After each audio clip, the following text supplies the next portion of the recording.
When I started studying the Bible, I didn't start studying the Bible to preach. I didn't start studying the Bible to get a message or to perfect a ministry. Nor did I start studying scriptures so that I might be able to argue theologically with those who are astute in scriptures to prove my ecclesiastical and theological persuasions. I started reading the Word of God because I was drowning. And I needed desperately to find a lifeline or a reason to keep living. I started reading the Word of God because I was tired of listening at the words of men. I was tired of their counsel and their thoughts and their fodder. And the tunnels and the burrows, as it were, that I dug into the Word of God to find healing for myself became cisterns for wells of living water that begin to bless other hurting people all around this nation. There are biblical words and concepts that have so much life in them that they are stronger than therapy, greater than psychology, reaching deeper than psychiatry. They are able to calm the rapid beating and the stressful tauntings and flauntings of the enemy that would come against you to overwhelm you. He is the only one I know who can speak a word now that goes back into your past and heals your yesterday, secures your today, and anchors your tomorrow. He is absolutely awesome. One of the things that really excited me about God was to begin to realize that He is sovereign and that He is auspicious, that He is in control, and that He has absolute power. It was interesting to me to find out that He foreknew me, that He knew me before I was born, that my mother and father did not get their first look at me. They were not the first ones to see me, that God had searched me before there was a where or when or this or that He had chosen me, that He had monitored my mother's pregnancy, that He had secured me, that He had protected me in the womb. That in fact, before He had formed me in the belly, as He said to Jeremiah, He says, I knew thee, I ordained thee, and I sanctified thee to be a prophet unto the nations. I did it before that you might be, all right? Before speaks to the past, to be speaks to the future. He said, you are going to be what I have prepared before. Before I formed thee in the belly, I knew thee. There are no surprises with me. God says, I already know all about you. You will never surprise me. Your thoughts will not surprise me. I know your thoughts while they are still afar off. I know what you're going to do before you do it. Before I formed thee in the belly, I knew thee. I ordained you. You couldn't have been a stillborn. I ordained you. You couldn't have been a terminated pregnancy. I ordained you. You couldn't have been an aborted baby. I ordained you. You couldn't have died of crib death. I ordained you. I sanctified you. When did you sanctify me? Was it when I got baptized? Was it when I cleaned up my life? Was it when I got... No. I sanctified you before I formed thee. When your hands were still webbed in your mother's belly. When you were just a bleeping on the monitor, I sanctified you. Before they could determine your gender, I sanctified you. Before your mother began to throw up in the first trimester of her pregnancy, I sanctified thee. Before you were a gleam on a cold night in your father's eye, I sanctified thee. I sanctified you. It means I set you apart. It speaks more than cleanliness. It speaks to a line of demarcation. It means I marked you before you got here. I put my mark on you and you are mine. I sanctified you.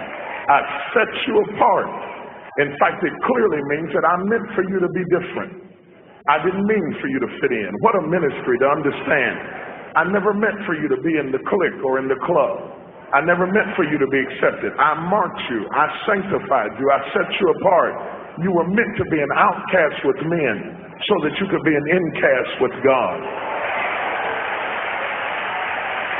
Before I formed thee in the belly, I knew thee. I ordained thee. I sanctified thee to be a prophet. The good thing about God, when he ordains you, knows you, and sanctifies you to be, you don't have to worry about who else doesn't want you to be. Because no weapon formed against you will be able to prosper, because you are sanctified. You are on a mission.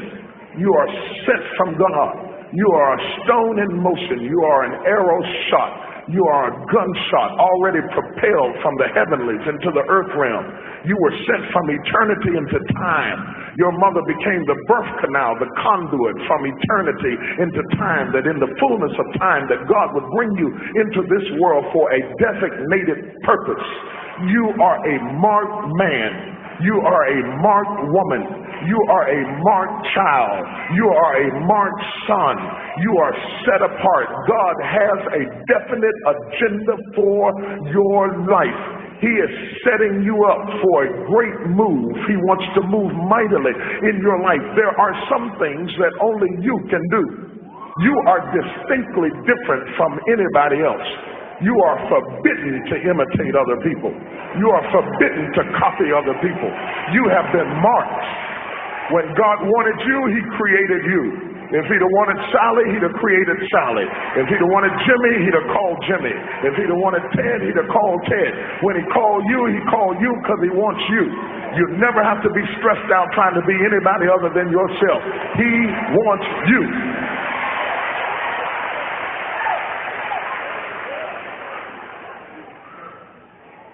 Your fingerprint is distinctly different from anybody else out of the billions of people on this earth. God never repeated on your fingertips with anybody else the same print.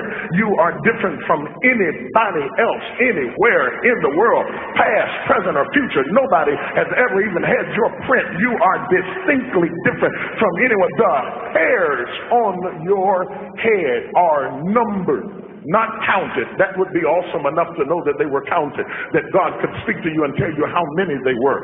But that is not enough to say that they are counted. They are numbered. To be numbered means that if one of them gets caught in a comb, he knows that that's hair number 15,438.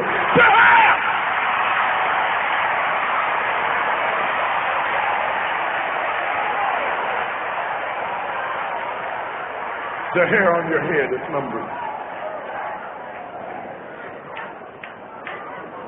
You are special to God. You are set apart. He has an agenda for you. The enemy is terrified of people that have been sanctified. He is terrified.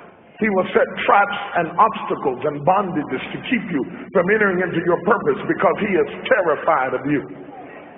Don't waste time being terrified of him. He is terrified of you.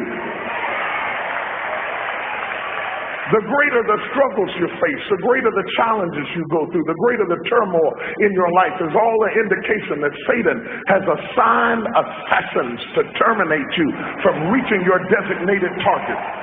He will do anything to overwhelm you, belittle you, to rip you of your confidence, your self-esteem.